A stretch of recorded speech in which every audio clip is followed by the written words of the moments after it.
Good evening and welcome to Berlin High School and tonight's meeting of the Berlin Board of Education, September 14th. Appreciate everybody being with us tonight. We have a relatively short agenda, but obviously there's some very important things as we've started school this week. I want to start the meeting by officially welcoming our two student representatives this week, or this year, sorry, hopefully it's not week. Lindsay Leary and Ryan McGowan. Thank you both. Thank you, Ryan, for returning, and Lindsay for making the commitment to be with us as well. We talked to Lindsay a little bit during the last meeting as well, and we're going to get your feelings on things and with the report a little bit later on as well. So why don't we start off with the Pledge of Allegiance. So if we could stand, please, and Ryan's going to lead us in the pledge. Pledge allegiance to the flag of the United States of America, and to the republic for which it stands, one nation, under God, indivisible, with liberty and justice for all.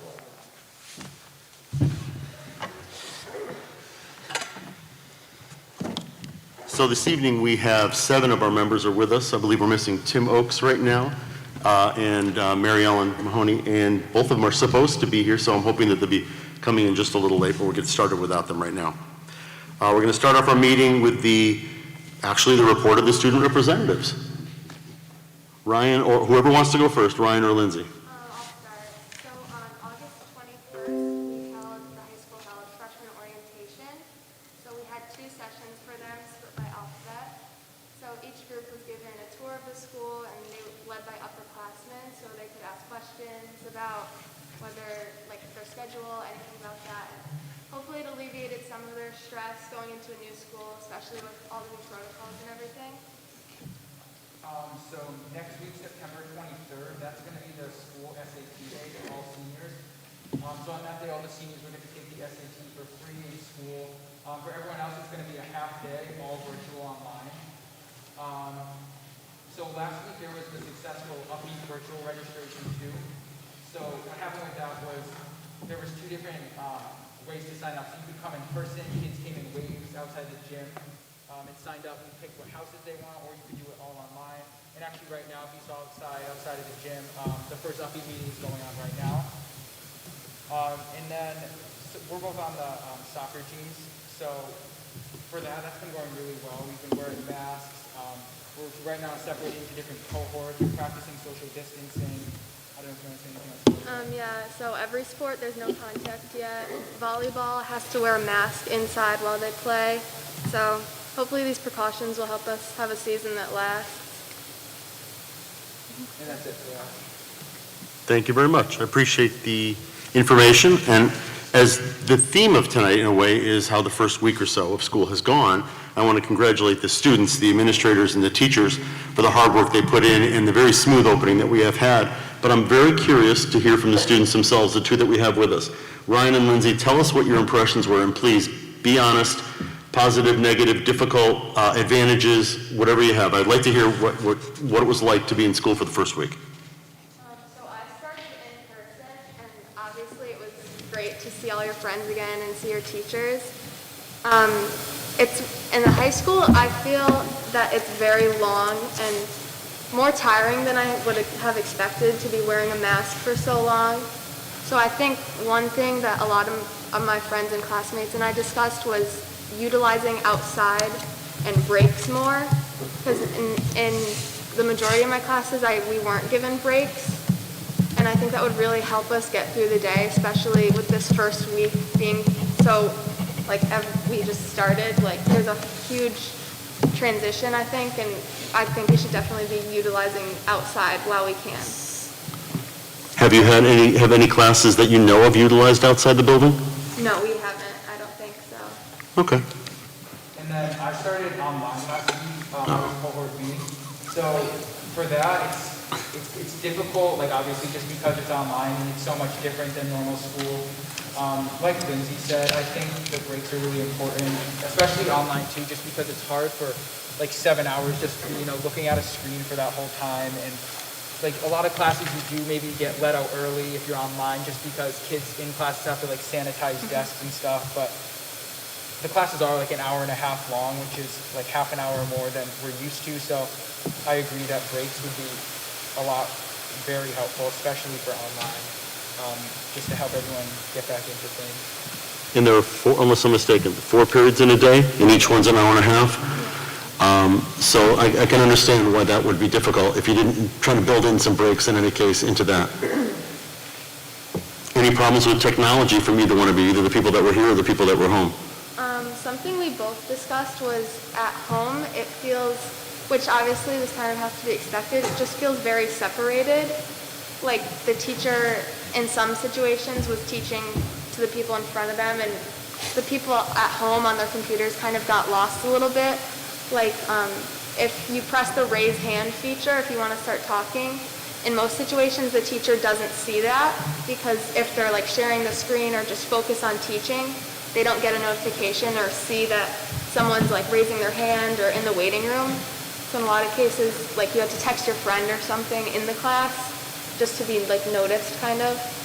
Interesting. I do think that it probably is a period of time for the teachers to get used to this new system as well, and I would assume that within the next few weeks, as they get more comfortable running the cohort at home and the cohort that's in front of them, you'll see a change in the way classes are run as well. At least that's what I would hope would happen. Just like you guys are getting used to things, the teachers do too. It's a major change and a major shift from everything they've ever done before. Anything else? And I think it's to be expected that there's going to be like problems, especially for kids online. Like I know there was times last week when I would have just get kicked out of a meeting, or when my computer just wouldn't connect or something. So, and that's just something you kind of have to work through. Like, yeah, like when you said, I have to like text a friend and say, like, oh, can you have the teacher let me back in or something, because like obviously there was just problems with the connections and stuff like that. But I think again that's just something we all have to like adapt to, kind of. Thank you. Any board member have any questions for either of our representatives before I go on to the next? I will be touching on the first week of school. Brian's going to give us a report a little bit later. Maybe more questions then. Thank you. Committee reports. Unless I'm mistaken, since our last meeting, I don't believe we've had a committee meeting. Oh, F&O had a committee. Matt, go ahead. Okay, so the F&O committee met on September the 9th. Tim Oakes, myself, Jeff Cugno, Brian, and John Richards were in attendance. Most of our discussion revolved around spending, the spending that we had relative to getting the schools open, how it affected our choice grant money, and what we may anticipate going forward. So with that said, let me just give the board a quick kind of update of where we were. Jeff and Brian, if I say something wrong, please correct me, but the choice grant balance for the 2019 and 2020 year, the one that closed on June 30th, was $1,093,477. That's how much we had in the choice grant.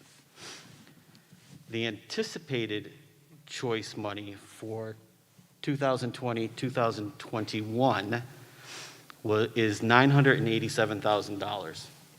Nice round numbers at that point. So the total amount of choice funding that we had, and I'm using the term had, was $2,080,477. That was our cushion, if you will, for how we're going to get opened outside of our operating budget, so that any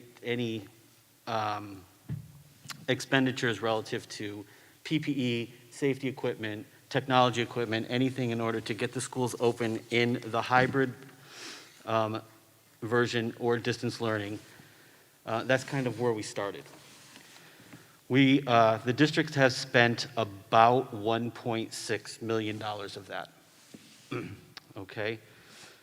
Leaving us a balance of $465,334, but there is $20,000 of that is already encumbered for some custodial work. So it leaves us a balance of $445,000 roughly.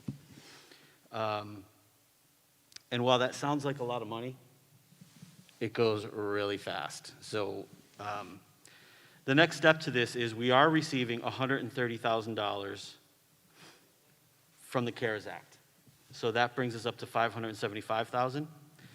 And there is some Connecticut money floating around out there. Berlin has been told that it's going to be about $487,000, but there's a lot of questions surrounding it.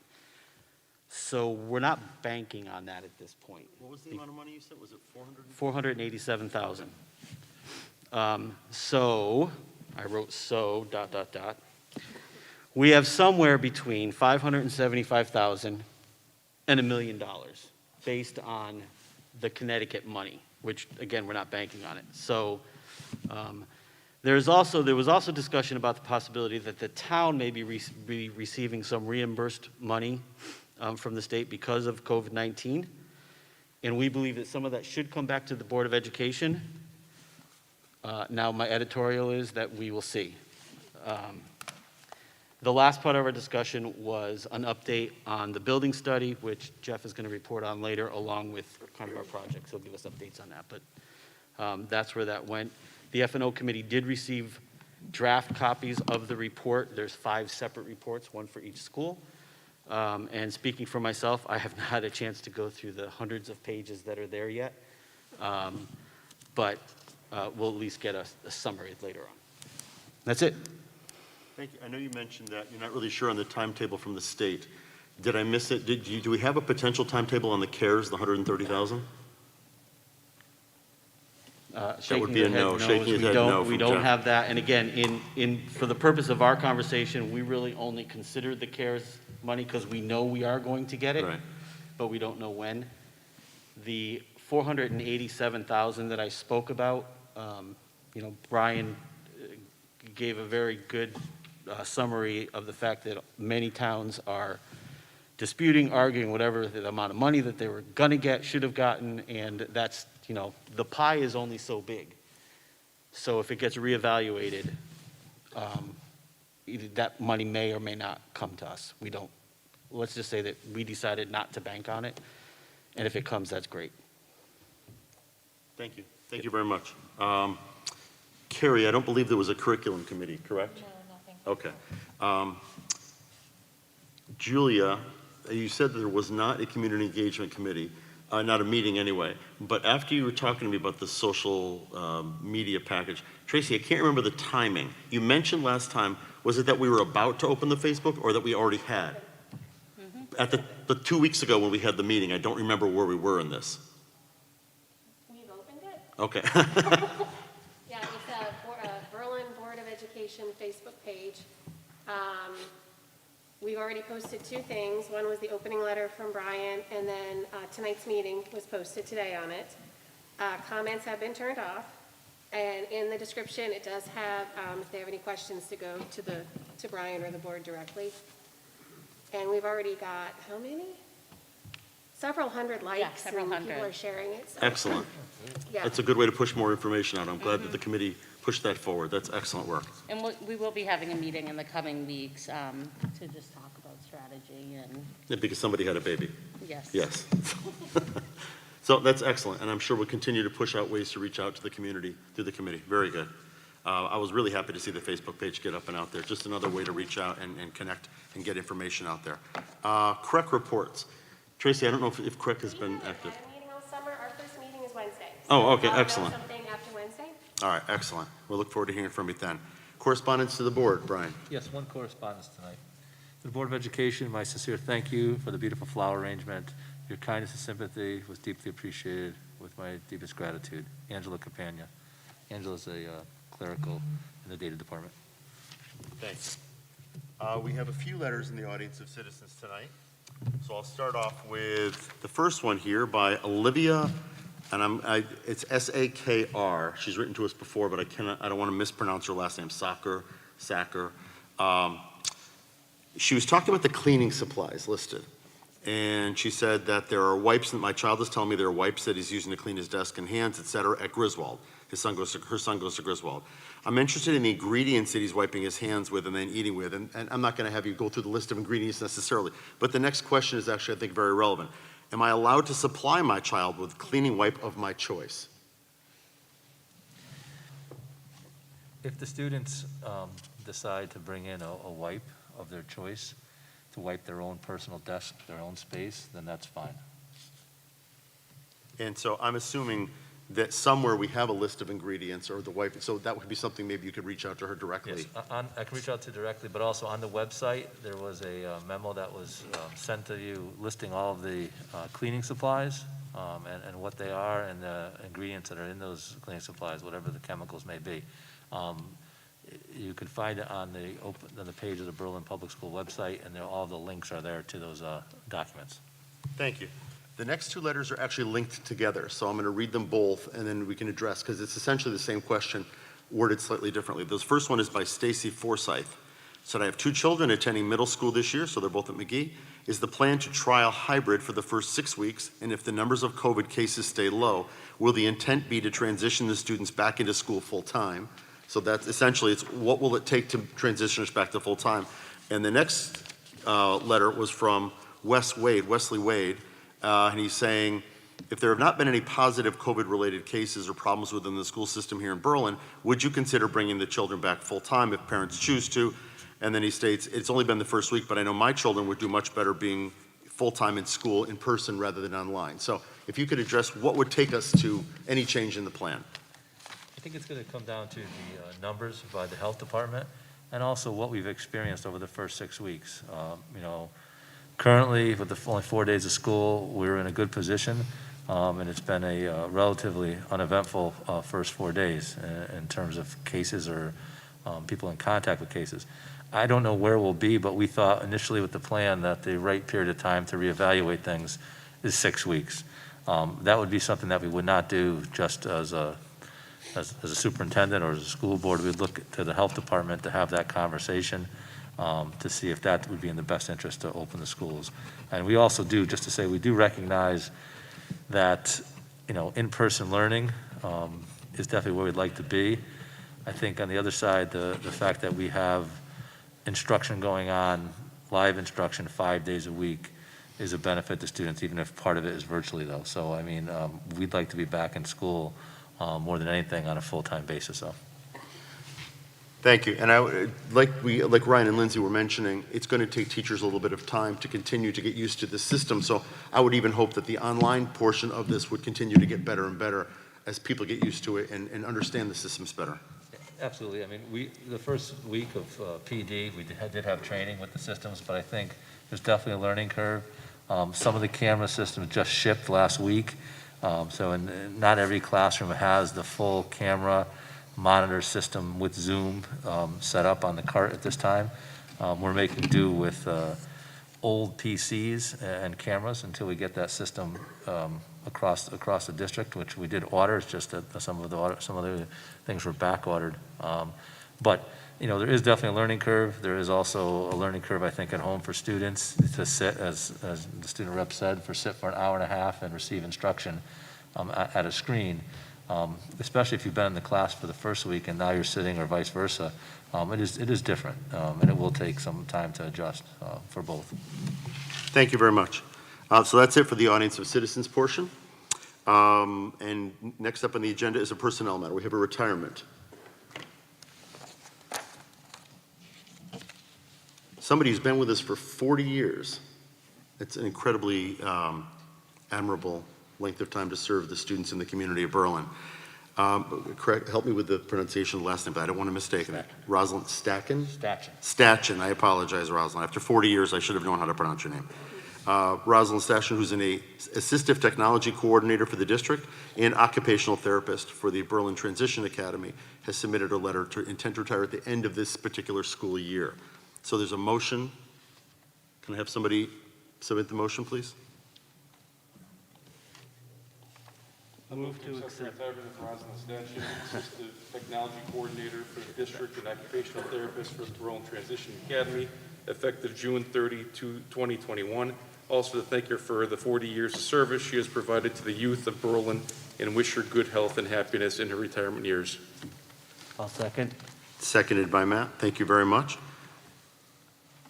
I was hoping that you wouldn't accept it. We haven't voted yet.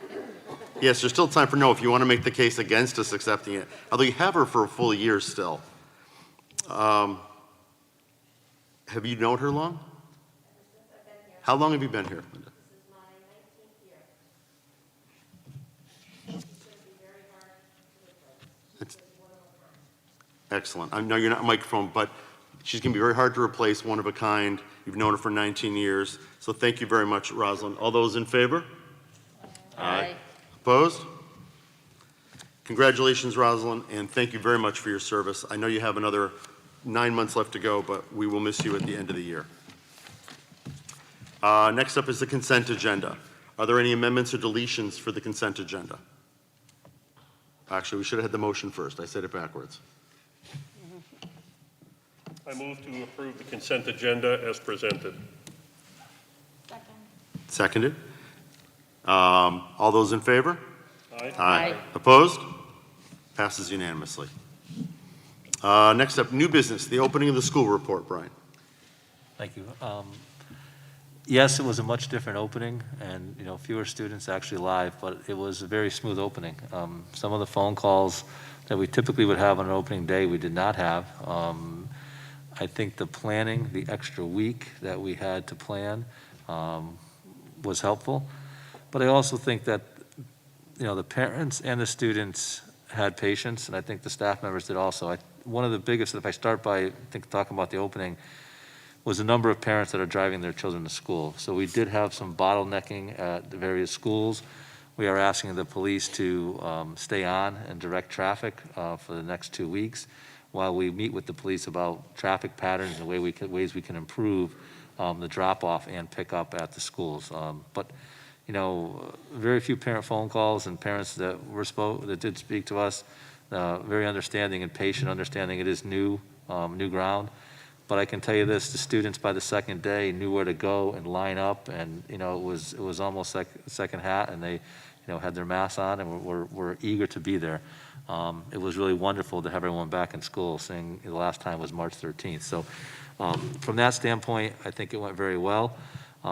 We're also running, a school within a school because we have the remote learning aspect. So currently we have Lori Jerpin and Carl Watson as the acting administrators for the remote learning. We presently have about 15%. We fluctuate between 13 and 15% at the elementary level that are having remote learning in its entirety. And we have, a teacher at every grade level. And we have 2 teachers at the second grade level and 2 teachers at the third grade level. These teachers are exclusively working with remote learning. So it's a different model. It's an addition to. As the student reps shared, I think that the technology and the hybrid model is something to get used to, but all in all, I think people were able to get on, even though there were some technology glitches, but the system didn't crash with that many people getting on. So I think there's a lot of positives as we think about the opening, and there's a lot of reflecting going on about how we can improve things, given what we know and what we need to do.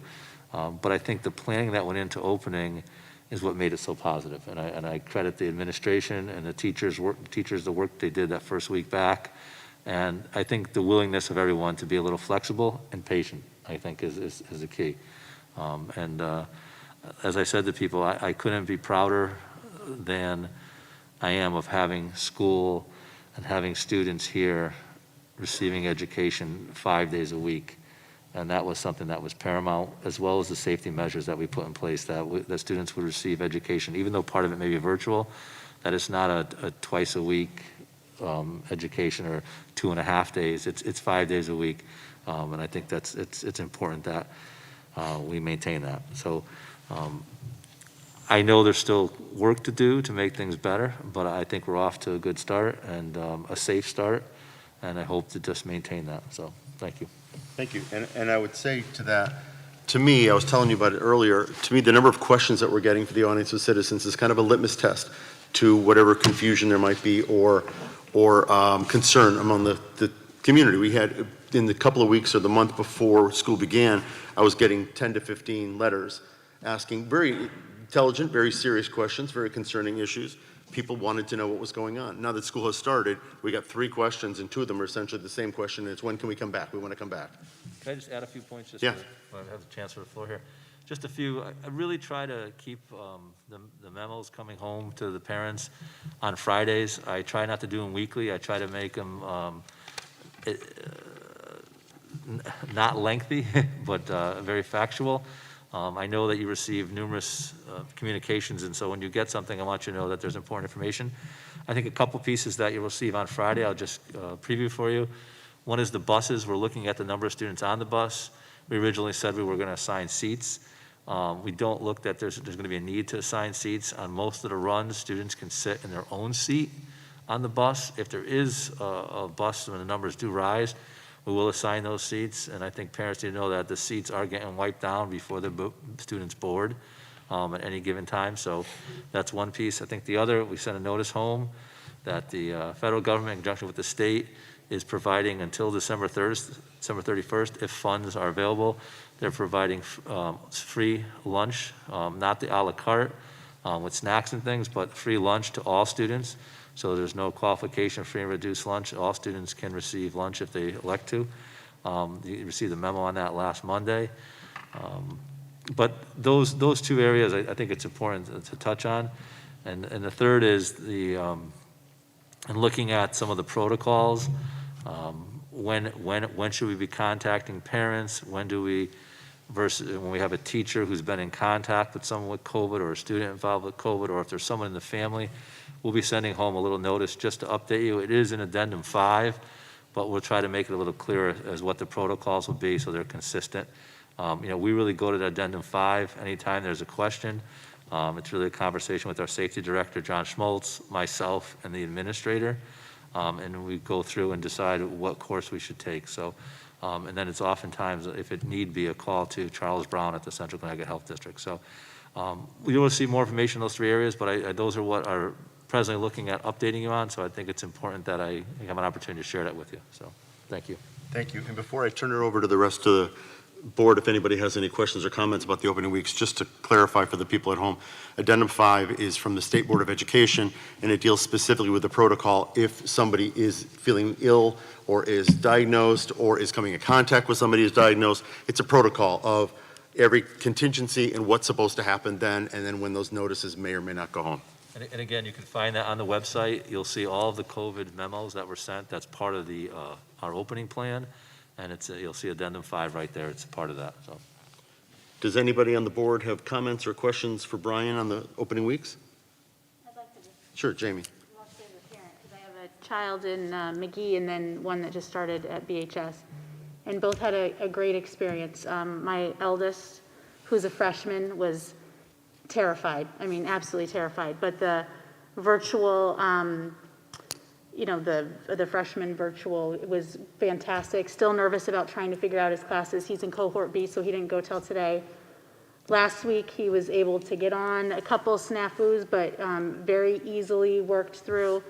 Today, I've never seen him so happy. He was excited to be here, no problems finding any of his classes. He said the teachers were great.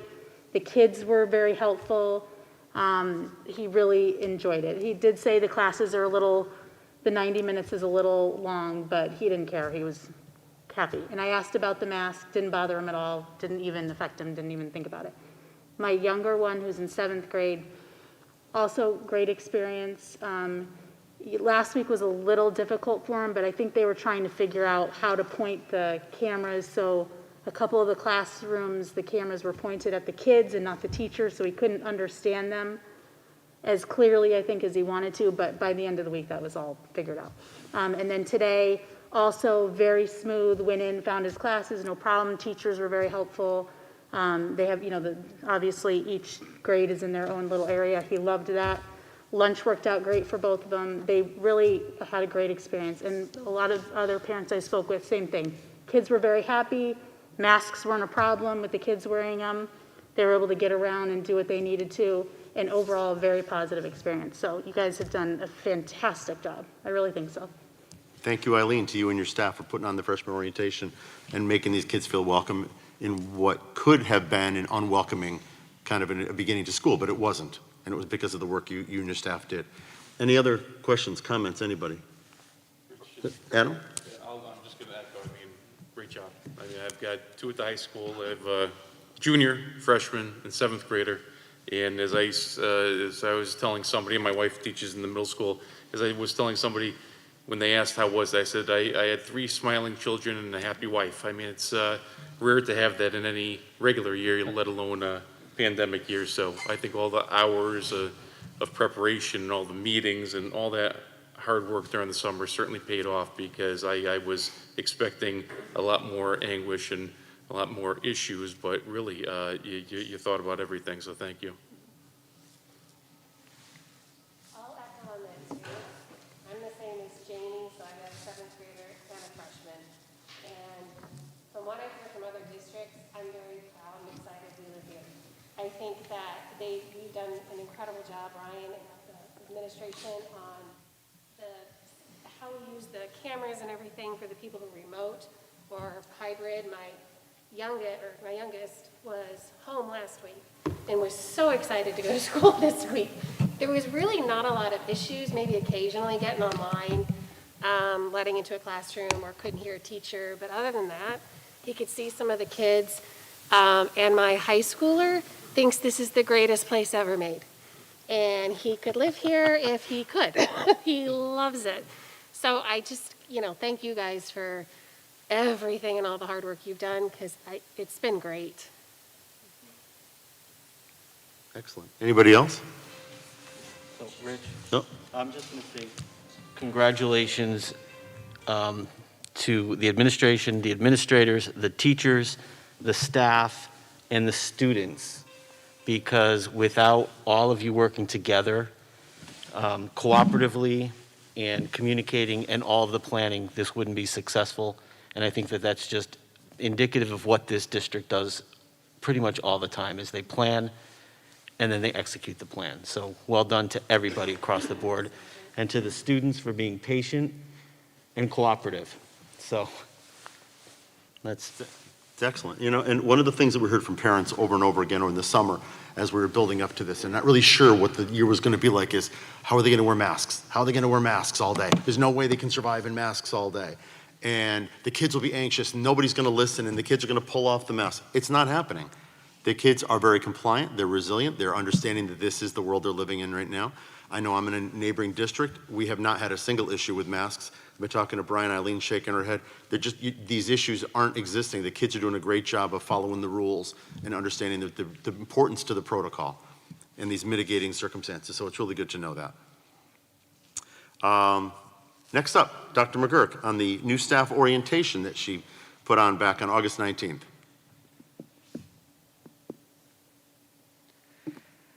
Yes, as Rich mentioned, we did our new staff orientation in August. This year we decided, due to the circumstances, to have an abbreviated new teacher orientation. And we also felt more comfortable with that because, unlike in past years, we had an entire week with our new staff with their colleagues once we all came back to work, to school on August 31st. So we started the morning with Rich zooming in from Southington High School, where he was busy planning his own reopening. The district administration joined the new staff members for a welcome breakfast and had a chance to introduce themselves to the team and get to see our new teachers. Brian and I did an overview of the mission, the core values, the Berlin learner outcomes, and talked a little bit about improvement planning. And Matt, to your point, the new staff members were very impressed with the quality of the district improvement plan and the clear efforts that have been made over a number of years to strengthen that process and to move new initiatives forward. We had a chance to give an overview of some of the professional learning opportunities that are available to our teachers. Members of the BEA came and gave a welcome to their colleagues. We had two of our technology integration specialists come and do an overview of the core elements of technology that our teachers would need getting started, so they would understand the role of Atlas and the role of Schoology in some of our primary systems. And Linda came and did an overview of pupil personnel and all the different special education programs that we run within the district. And then something that's been a new feature of the new teacher orientation in the last couple of years is that we have a whole group of teachers that are part of the Teacher Leadership Council that have volunteered to work across the entire school year welcoming our new staff to the district. And they hold both social events and events focused on strengthening building relationships with kids and strengthening instructional efforts in the classrooms. So that group of teachers came and helped facilitate some activities to welcome. And that's something that's really nice for our new teachers, because that means when they go into schools the first week, they have people in their buildings right away that they have identified as welcoming faces. Particularly important because we have, as we did most years, we hire a number of teachers that are new to Berlin, but not new teachers. So they don't get a team mentor. So this group becomes essentially mentors and welcomers of those people. And then finally, Denise and Nicole did an overview of HR and explained some of the benefits and expectations from an HR standpoint. Thank you very much. Anybody have any questions for Erin on the new teacher orientation? No? I want to thank you for inviting me in for the Zoom on that, because while I was sitting in my office planning everything in Southington, and I was able to zoom in and to see all the anxious, excited faces, not anxious in a bad way, but anxious to get things started and exciting faces in there, and be able to put faces to the names that I had read about was really, really nice. It kind of jump-started me a little bit, getting ready to see our staff coming in, so thank you. Next up, I believe, is Mr. Cugno, who's going to talk to us about facility-related updates. Good evening, everyone. I've got a few things to mention. One is summer maintenance. Of course, you guys understand that every summer, a number of things are done in all our 5 facilities because you can't get them done during the school year when the buildings are being used. So that was done very, very well. There's a number of normal maintenance that gets taken care of, painting, plumbing, electrical work, and so on and so forth. The maintenance staff of the town does the majority of that. Our custodians obviously help out in doing a tremendous amount of the pickup also for summer maintenance. Of course, in this year, we had much more than summer maintenance. With COVID and what we were trying to do with the summer school, along with the pandemic, and also getting ready for what worked out to be, from what I'm hearing and what I hear about every day, very frankly, the successful opening of our schools, there was a lot of work done during the summer in order to get ready for that. You've all heard about PPE type items, and you've all heard about other cleaning mechanisms that have to be done. I mean, our schools are cleaned totally differently now. They're set up differently for the students. They're set up with not only for masks, which we all clearly know about, but a number of shields for the teachers, shields for the students, different ways of actually disinfecting and closing. And that all happens, even though it's laid out in a policy and a plan, it all happens, very frankly, by the custodians. Okay, so they're doing a tremendous job of managing to get this done and having extra work to be done, along with, some of you may know, they've been asked to clean the buses during the middle of the runs. So they're doing that also. So I've got to tell you that if you get a chance to run into any of our custodians, please thank them, because they're just doing a tremendous job. And we were concerned that this additional work was going to be able to be taken care of both by the maintenance staff of the town and also the custodians, and very frankly, they're just doing great. So that's number one. Along with the kind of things that the Board of Ed had to look at relative to getting ready to open school, there are a few things that came down, and mandates that came down from the state of Connecticut. One, as we talked about, was the cleaning and the disinfecting. There is a whole protocol that was put out by the state that we have to go for guidelines and requirements, and that's being taken care of, as I said, by the custodians and the maintenance staff. The second thing was a number of guidelines on ventilation. Part of the pandemic, or part of curing the pandemic, is having fresh air come into the buildings. Now, that seems like an easy thing, but when you have 5 major facilities like we do that have huge multi-million-dollar systems at all levels, it's not just a matter of opening a window. It's a matter of having those systems be cleaned, have new filters put in, have clear systems being running, and being able to gauge appropriately to get the appropriate level of ventilation. It also means to have the ability to also open windows and get fresh air in. So we're now running our buildings much differently than we did because of COVID. I think they're going to be run much healthier from this point forward also, because I think we learned a lot in trying to regulate all of that. And again, that's to the maintenance staff and the custodians also. There comes along with that what you hear about is balancing and commissioning agents and so on and so forth. So you bring consultants in to make sure that the systems are working correctly. We have 5 facilities, but they're all at a different level of age. okay? Berlin High School systems are, for all intent and purposes and for reports, basically very, very good, especially in HVAC and ventilation and things of that nature. They were tested 2 years ago, and they meet all the requirements and so on and so forth, and they've had all their things changed. McGee was done 8 to 10 years ago. And so there was some few tweaks there that had to be done, but their reports are very, very good. Our elementary schools are very old, okay, and we have different facility systems there, so we have to do a little more. So currently, we are having the maintenance department for the town to engage some commissioning agents to go through all 3 of our elementary schools. Now, there has been a lot of work done already with balancing, but we want to make sure we're doing the best we can to meet the guidelines and qualifications that the state have put out there, and very frankly, the ones we want to have to make sure our students and staff are healthy. So within the next couple of months, we're going to get another commissioning agent in there and set some tone to see if we can move forward to get some new benchmarks for our grammar schools. It may mean that we can meet all the benchmarks. It may mean that we can meet some of the benchmarks, and we will have to go forward and do some improvements to meet those benchmarks. But for our overall systems and for our overall facilities, this is going to be a good thing. It forces us to move forward to get what should be done. So that's all happening now, and that's all being planned with the consultants and having scope of works put together. So that's some studying and testing. There is going to be some money involved with that naturally, but well worth it. Lastly, if any of you, to switch gears for a moment, have gone out to Sage Park and see what's going on in a softball field, I was out there today. It's just going to be gorgeous. I mean, it's still just dirt being moved around at this point, but you never know how large of a job that is to do that kind of work to redo a field unless you go out there at some point and you see it all ripped up. You know, it's simple when you look out there and go, it's nice, it's green, it's got an infield out, they're going to scrape it up a little bit. It's nothing like that. I mean, they rip it down to nothing. They're putting in all new drainage. They're laying out the field. They put new fences in. It's great. And it isn't even, it's half done, maybe. So that's a good place to go in a little while. The last thing I want to report on is something that Matt brought up.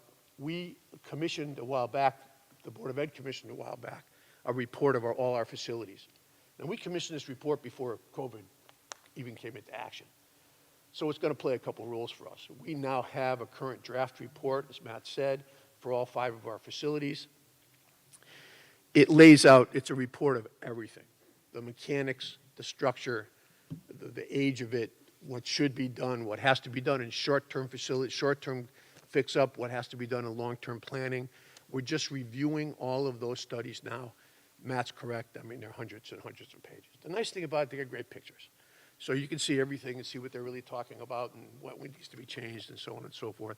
So we'll have a lot more information about our facilities. But on top of that, we also know the kind of things that need to be done relative to COVID and the pandemic. So we should be in very, very good shape going forward. There's still a lot of work to be done, but there was a lot of work done this past summer. And again, you should be proud of the custodians, proud of the maintenance staff in the town. Doug Solik leading that thing did a great job. So it's been a good summer for the facilities. Thank you. I have one follow-up question. I don't know if anybody else does. You were talking about buses early on. Yes. And you mentioned that the custodians are going on and they're wiping down the buses in between the runs. Did that cause us to employ any additional custodians just for that task? The interesting thing is that the answer is yes. The interesting thing is that we've run for a long time on a relatively slim custodial staff. It's just been that way for a while. They do a phenomenal job. But when I came on this 2 years ago, I was like, this is all we have to do all of this? And yet they get there here and there. Once in a while, they needed a little overtime, but very, very little. Because of the additional cleaning that we knew we were going to have to do, what Brian and I had a very easy conversation a few months ago is that we're going to have to get some more staff on. So we decided to hire 5 new part-time custodians to fill in for the cleaning and help out with other things, and 1 floater, full-time, who can move around.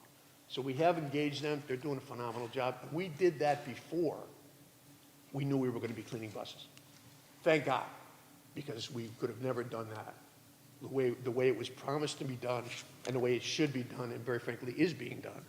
We could have never done that with just the staff we had. So we took all the schedules and moved them around. And moved guys and girls down to a particular level and made them do, things that they hadn't done before, but they were in at a different time. So a lot of custodians have different schedules. It's worked out very well. Our lead custodian, Ash, has just done a tremendous job on logistics and coordination. It's for what everybody thought was going to be too hard to do, they just did great logistics and did a great job. So let me ask a clarifying question, because I'm a little confused. When I first asked the question, did we hire custodians specifically to clean the buses, you said yes. But actually, your explanation said that that wasn't the case. That I just want to make sure that we're clear. So we were actually hiring custodians, that we needed these 5 part-time custodians because we had a lot of extra cleaning in the buildings to do within the district. And then one of the things that we chose to have them do eventually was to clean the buses in between. Yes. I'm sorry, I didn't hear that That's part of okay, the I just wanted to question. be I guess it clear. was. Okay. In order to meet the requirements of the bathrooms being cleaned X Yep. amount of times, desks being wiped down, after lunch, we needed additional custodians to make those things happen. So they would have been there anyway. We needed them to happen, and then we just so happened that we now have a little bit more manpower that we can take care of the buses for the kids too. Before Jeff finishes, Sure. Jeff, could you just speak to a little bit about some of the projects at the buildings? I know that one of them was the McGee Gymnasium and what was done there. You got some outside courtyards, some various construction things that are complete, the media centers. Yeah, there's a lot of construction, and I mentioned some of these over our last couple of months, and I didn't want to repeat a number of things, but number one, when you get a chance to go to McGee, I know everybody that's been anywhere near McGee as of late is very, very proud. It looks tremendous. From what I hear from people that have been here a lot longer than I've been here, that it's never looked this good. It's just, by the way, I'm not saying it's not to my credit. It's the credit of the kind of projects that you guys have approved and once again, the staff there. The gymnasium has been totally redone. Now, last year we did floors. We did floors in all the gymnasiums. They were, the floors were dark brown. You couldn't do anything but have dark brown with a little bit of sheen. Now they look like brand-new floors across all of the facilities.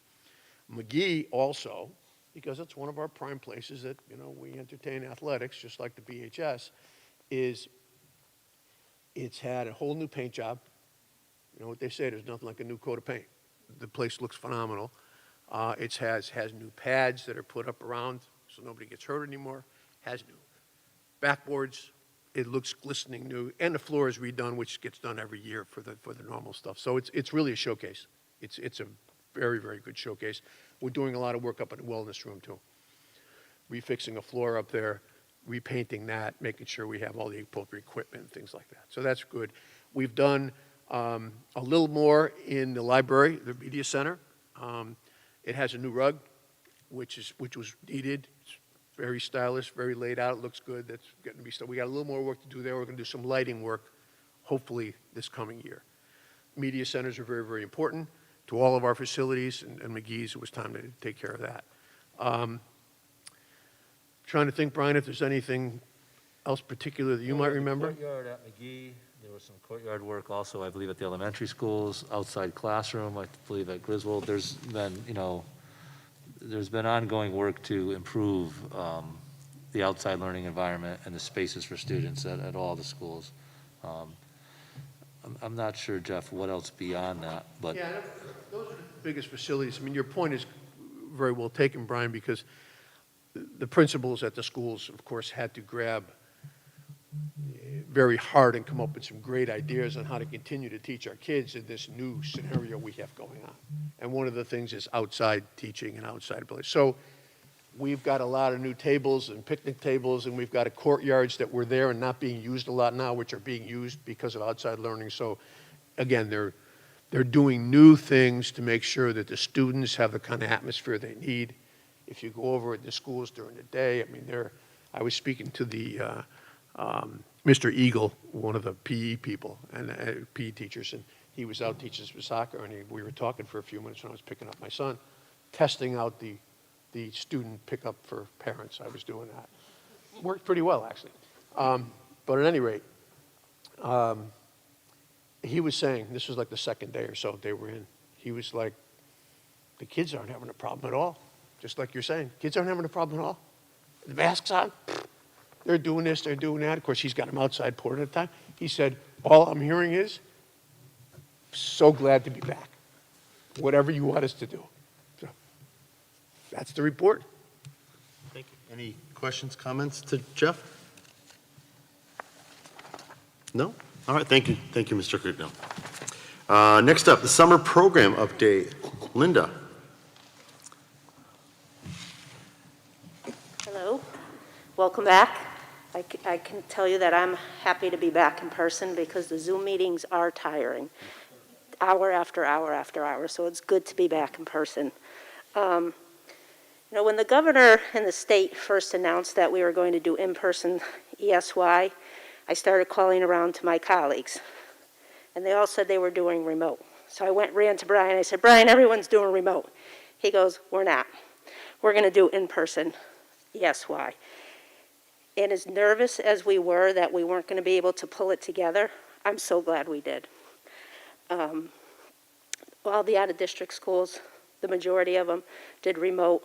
I think there was probably only 5 of us that did in-person summer school. So people were calling us all summer, how's it going, and getting information from us.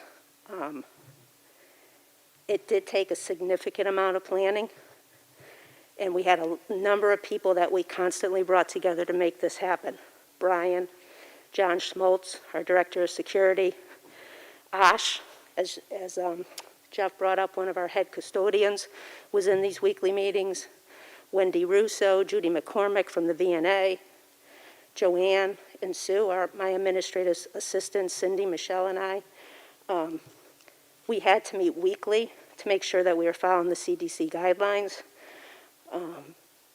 And by bringing us all together, we did have positive results. Our ESY program was a tremendous success. The staff and students were so happy to be back. And everyone just pitched in. Our teachers, our paras, we had a student intern from BHS who volunteered. She came every day. She had an amazing experience. Our nurses, some of us rode the buses in the vans. Some took temperatures every day. Some made videos to help our kids figure out what school is going to look like and feel safe. And I think Berlin should be proud of our accomplishment. We made it through 5 weeks of summer school with absolutely no issues or problems. Just to give you a little background, we did have 151 kids recommended for ESY. We planned for 99 kids, because that's the feedback we got from the parents. We had 94 kids actually attend ESY.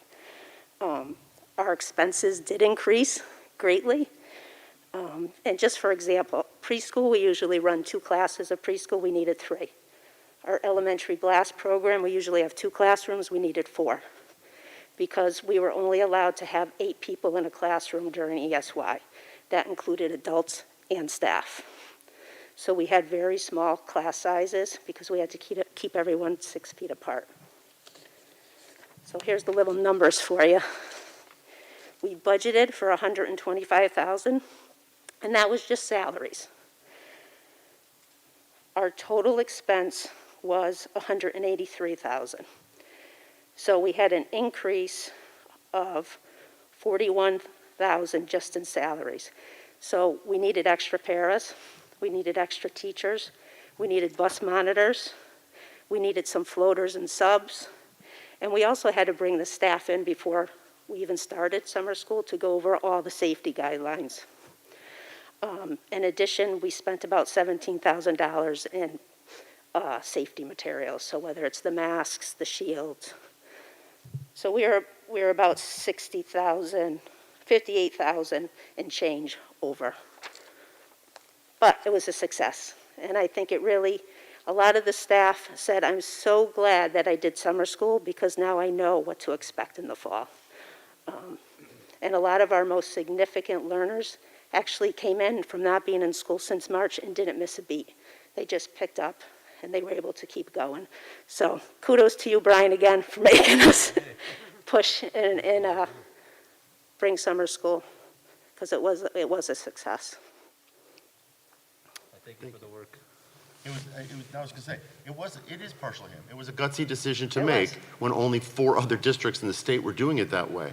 Yeah. But it absolutely was the right decision, given the population, given the people, and the practice, what it allowed us to figure out how the systems can work the best for the kids. Yeah, and to see little preschoolers coming off the van or out of their parents' cars with their masks on.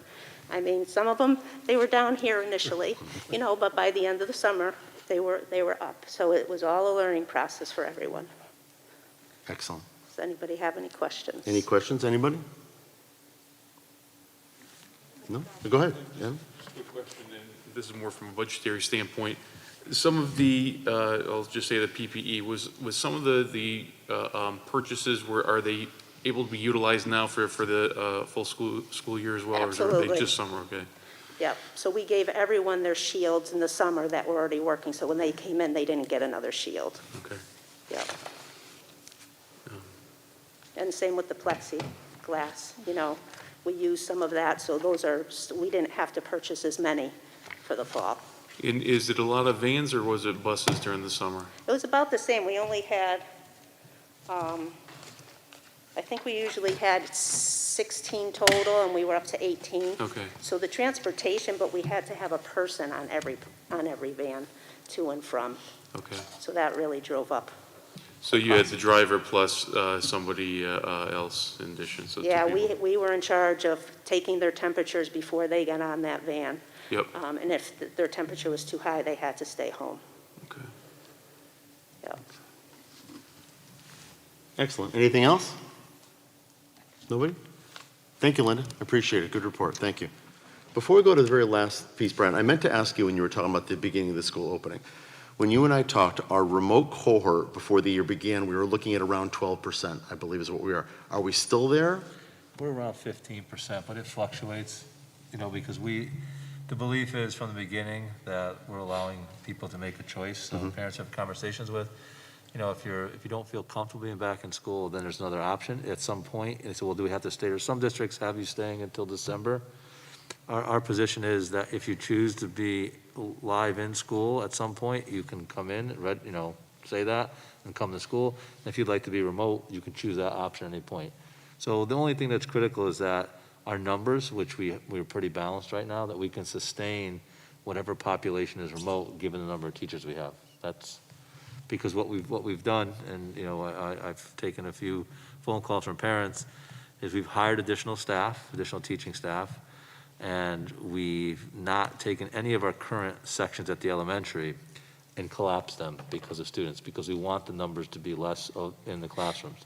So anyone who's teaching remotely, it's not to say that we said, okay, we're going to have one less third grade teacher because now they're remote.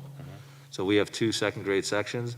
Those are 2 teachers that we added. So not that they were new staff, there was new staff added, but we also asked the media specialists at the elementary school, which are all certified elementary teachers, to be teaching a section. So we have 3 elementary media specialists that are now remote teachers at the elementary level. And we took some reading teachers and asked them to be remote teachers also. So between that and hiring 2 new staff members, we were able to cover. And we gave some of the reading teachers were part-time, we extended them to full-time. So we have some new FTE in order to make them remote. At the secondary level, because of the hybrid model, you're in school or you're out of school, but you're still in the same class. We don't have those staffing issues. Do we have, and I don't know, maybe Eileen or you, I don't know who would ask the question. If we get more people saying, the numbers look good, we had 2 letters tonight, I want my kids to come back. Do we have capacity issues in some of the cohorts, in some of those classrooms? Do we have to watch that as we're bringing kids back in? Thank you. I didn't mean to put you on the spot, but I'm just curious. Okay. So it would certainly depend because particularly it's a little different at the middle school because you have the teaming structure. But when you do get to the high school, you can't really just split it right down the line and then expect every class to fall out that way because we run 450 individual classes, say, over an 8-period schedule. So we had to look at every individual course section and we made sure that there weren't more than 14 or 15 in any particular cohort. So if we do have an influx of students, it could potentially impact. We really tried to stick to that number at the high school level simply because we feel as though we were able to appropriately move the desks further apart than we would otherwise. We have many of our classrooms are just really small. Yeah. And so that's the capacity that we can be at. So we do ask people to give us a few days because we have to go through each individual class, and then we determine which cohort would be best and not overly skew our numbers. Thank you. That's what I was going to ask. I was assuming that there was a little bit of a buffer there. If they do want to come back in, that we need a couple of days to look at schedules and make sure everything still fits. Yes. Thank you. Thank you. Last up, calendar issue, Brian. Yes. So, yes, calendar issue and graduation issue. So, when I contacted all of you regarding the safety equipment potentially not arriving on time and the need to push school back a week, that obviously means the calendar needed adjustment. So, looking at the calendar, originally we would have been out on the 11th as the last day. So now we're looking at the 18th as the last day of school. So that's the first, part of the calendar that I wanted to speak to you about. So I don't know if there's any discussion on the 18th, moving things to the 18th, but that's the 5 days that would move it to the 18th. The second part is graduation. Graduation is currently scheduled for the 11th. Based on the new state guidelines, and we set the date, we are able to still graduate on the 11th. We did check with Welty Hall. We are scheduled still to have graduation at Welty Hall, provided the health conditions allow it. The 18th is not an option. Welty Hall is not available. So the question I'm posing to all of you is, are you okay and comfortable with holding graduation on the 11th as scheduled at Welty Hall? And if for some reason we could not, because of health conditions, be at Welty Hall, we would then look to other options as we did this past year for 2020. And we would obviously talk to you about what those options would be and so forth. So if we want to move graduation to the 18th, then we have to explore other options as far as where we'd have graduation because Welty is not available. So I think the first question is, are we okay and comfortable leaving on the 11th? They're actually, let's see what we got here. That's all right, I had to click off of that. So technically, let's get the motion on there. Let's see, we have, well, there's two different revisions we're talking about. One would be the calendar revision and then the date of graduation. So actually, why don't we have the motion, if anybody's willing to make the motion and get seconded, and we can have discussion on both of those issues, and then we can have a vote. Do we have a motion? Move to approve the revisions to the adopted 2020-21 school calendar as presented. Second, anyone? Second. Okay.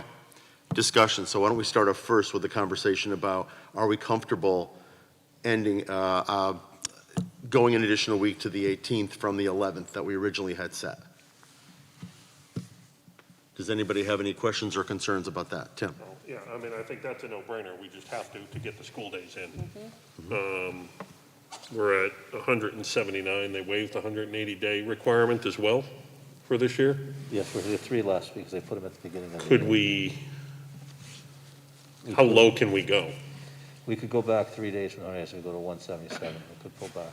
2 Okay, days. so if we have Snow weather days, conditions, yes, snow yes. days, Natural power over another outages, week, et yes, cetera, absolutely. we've got very little room to move. And I just want to clarify on that, Aaron did make a phone call to the state as far as snow days go. We still have to get, if we do, remote learning on those days, we have to get approval for the state to have those days count. We just can't say, okay, there won't be snow days anymore. The state won't allow us to at this time. We'd have to get approval for that, use remote learning. So I think we've been talking about that, and I think it's inevitable that the state's going to have this conversation. It's too easy to say. The only issue would be if we lose power.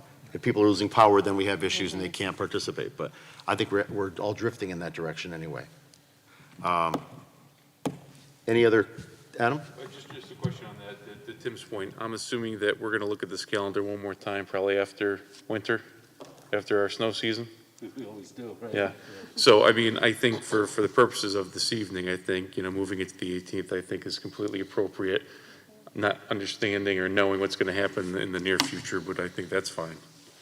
Awful optimistic that we're going to get through hurricane season without any issues. Any other comments or questions? on the dates on the calendar. So I guess that then takes us to the graduation conversation, right? Yes. So right now, we have Welty Hall for the 11th, but that would technically be 1 week before the school system would be getting out. Although, as Tim pointed out, we do have some flexibility. I believe we have 3 extra days that are built into the calendar right now if we needed them. Am I understanding it correct? We could go 2 less. We're on 2, 179, okay. but 2 less to get to 177. So we have a little bit of flexibility there, but nonetheless, we'd be ending school for seniors multiple days before the rest of the district and having graduation before the other kids in the high school are actually done with their work. How many days of exams are there, Eileen? 4 days. So how would we arrange for exams for kids that are getting out a week early? So I have a plan for that. So, unfortunately, it's because I had to experience something like this in another district. So one of the things you need to realize is that at final exam time, oftentimes if seniors maintain a particular grade point average during the last quarter and overall, they're exempt from the final exam. It's a great motivator, as many of you know, and many of them reach the benchmark. So we have significantly fewer students, seniors, that actually need to take final exams. What we would then do is schedule senior exams early. Other students would be in class. We would find spaces large enough to be able to proctor the exams. We would find proctors for the exam as well. So we could have multiple students in a room taking various exams with an appropriate proctor. Teachers would be able to turn those exams in, and we would set up a whole situation for a testing site or multiple testing sites if needed and have proctors available in order to do that. So we would just basically run an exam schedule for seniors while the other students are going about their day in class. And then we have to work a graduation rehearsal into that as well, which we would be able to do. How connected are you to going back to Welty? Let me put it point blank. We had a very successful graduation. Fireworks in the back parking lot and a lot of work and a lot of... You know, personally, I feel like they're 2 very different atmospheres. You know, to be honest with you, the Welty it's a beautiful facility. You don't have to worry about weather. It's air conditioned. There's a lot of advantage to that. Mm-hmm. But I also see a lot of advantages, having seen that this year, here right on school grounds. I felt like there was a great spirit to being here in town. Having an outdoor event has that really kind of celebratory feeling throughout the entire ceremony as well. I think, you know, both places are great. I will say that given the fact that we really don't know when a vaccine is going to be available, the likelihood of perhaps having 2,000 people in an indoor facility in June, I would be concerned about that. So we pulled off an outdoor event, social distance. We can do it again. You know, the idea is we can even go, and if we're here on site, I feel like that also provides us more flexibility. So if you're worried about weather, if you start on Friday, you have all day Saturday, all day Sunday to find an appropriate weather-free time window. And if we do it on site, we are actually controlling the site. So now we don't have to worry about another venue that might be booked by other people. So those are, you know, there's certainly pros and cons to both, but you know, whatever we decide, you know, we pulled it off this summer, and I thought we did a great job, and I think people were really happy with it. And I can see us being able to pull off something similar, and, you know, we want to be able, you know, our hope would be at this point, not only can we have graduates seated, but we can also have families seated as well. And I think we have plenty of space to be able to do that right on site here. We have an amazing tech crew. Many of the people back there were working. Absolutely. You know, we built a stage, we got seating for people, you know, we can do it. So you know, it's really up to you in terms of where you want to move the date and how I think married everybody else is to Welty Hall at this point. You know, these situations, nobody wants to live through this again. Right. But it does open up alternatives that we hadn't really ever thought about before, and sometimes you stumble into some really good ideas. I think you were being modest. I think we did better than pull it off. I think it was exceptionally successful. And it's kind of like summer school in my mind. You know what? We had a trial run. Everything went really great. We can do something like this again if we needed to, if we wanted to. It's there. We know we can do it if we have to. Does anybody have questions about graduation and about the date on graduation? Not really the venue. That was just my little transient. I was going to say, I would say leave it on the 11th as planned. Yep. That way you have some flexibility. Again, we live in a very uncertain world right now, but we've been kicking butt ever since the pandemic started, so I wouldn't anticipate anything less. I would say keep it on the 11th. As far as location goes, that'd be more up to, administration and the students, but I would say keep the 11th and kind of see how things go from there. Thank you. Anybody else? Comments, questions? I'm going to agree with Adam on this. I think that we keep it on the 11th. I think that the seniors have a right to some continuity, if at least they can count on one thing at this point, right, is, okay, graduation is going to stay the 11th, barring some unforeseen catastrophe, but at least that's something that they can count on, because certainly in these uncertain times, you can't count on what tomorrow brings. So, but at least they continue to have that to look forward to, as opposed to this past class where we move the date, move the date, move the date, move the date. This way, at least they can count on it. And if I agree. If Welty's available, that's great. If it's not available, you guys did an amazing job. So, no matter what, it's a celebration for the students. Thank you. Anything else? Anybody? No? Then let's hear about, hearing none, let's take a vote. All those in favor of the motion on the table, say aye. Aye. Aye. Opposed? Carries unanimously. Graduation is the 11th, and the calendar is adopted. We now, thank you very much, that is it for our agenda. We are going to be going to executive session. So I need a motion to take us to executive session to discuss a personnel item. Brian alone is coming, so do we have a motion, please? Move to enter into executive session to discuss a personnel item, inviting the superintendent. Second. So, second, I heard Adam, we beat you to it. All those in favor? Aye. Aye. Aye. All right, thank you very much. We will not be coming back. We'll just be adjourning from there. Thank you very much, everybody.